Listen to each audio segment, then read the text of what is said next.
I first became interested in autism in 1995. And I became interested because my daughter, who was 5 years old at that time, was diagnosed as being on the autism spectrum. Well, like many children with autism, Sarah had some delayed milestones. So she had delayed speech. At age 4, she still wasn't talking.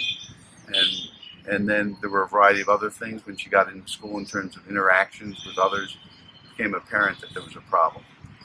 So again, like many children with autism, she was diagnosed with many things before the diagnosis of autism was reached. The most important thing in children with autism and other neurodevelopmental disabilities is to identify them early, because we know that early intervention helps a great deal. For example, in my daughter's case, she was not speaking at age 4, but through intensive intervention, she was able to acquire language and now speaks normally and has a good vocabulary.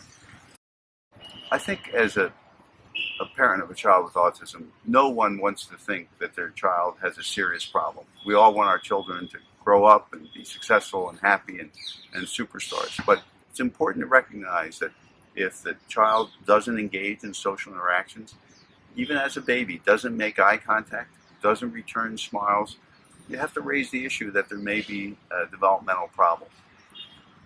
The other is the usual milestones that we see in terms of walking, talking, crawling, to keep an eye on those. And if there is a delay, to seek medical care. And sometimes people, pediatricians and others, aren't attuned to these kinds of issues, again, because there's such a wide range of normal. But if you're concerned about any delay in milestones, seek the care of someone who's skilled in evaluating children. As a medical student, when I first heard the word autism, it was accompanied by the phrase, an incurable disease. Now, there are many diseases that are incurable. Diabetes is incurable. You're always at risk once you have it, of diabetes, hypertension. But we don't say it. But we say it about autism, and it sends the wrong message, because these are children who can be helped a great deal and can achieve a lot more. So I think the important thing, and I've seen it with my own child, is that when you have a child with any kind of disability, but especially a neurodevelopmental disability, know that they need stimulation, they need help, they need education, and they need to be pushed. And the more you do that, the better the outcome will be. So I believe that children with autism should be identified early, and they should get special services. There's no doubt about it. We know that an enriched curriculum, that having people there, increased number of teachers, and teachers who understand how to teach them is critical. That said, I believe that these children should be as in a normal environment as possible, that their best hope of achieving their optimum potential is to be around other children. If we put them away in an environment by themselves where they never have to deal with the world, never have to understand what it's like to engage with children who aren't on the spectrum, we do them a disservice.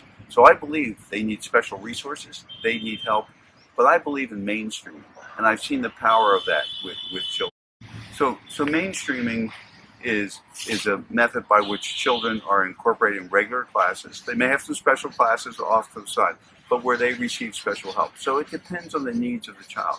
Some children need a parent helper, or need a special aid to help them get through the day. Others need just a little bit more time to do the tests and examinations or with homework. So it depends on the needs of the child, but it can range from a little help to a lot of help. But it's important that that child have maximum exposure to what society is like. Now, for children who are very disabled, it may not be possible to mainstream, and those children will need special facilities. So one of the things I would say about my experience is that as a physician, I should have recognized by age 4 that Sarah was not having a normal development. And because I loved her and she was a beautiful little girl, I didn't want to believe it. But we went to the pediatrician and he reassured us. But in fact, she had signs all along from early in her life that she had delayed milestones. So I think I missed the boat, and that's why I'm so adamant about it with others. I don't want others to be in that role. But Sarah did benefit greatly from early intervention, and she went with not speaking at all within the course of a year to having caught up in terms of her language ability. And children with autism can do this a variety of things. She has a social network. She'll always need some supervision. I think she'll never be able to live independently, but she's doing far, far better than we were told she would do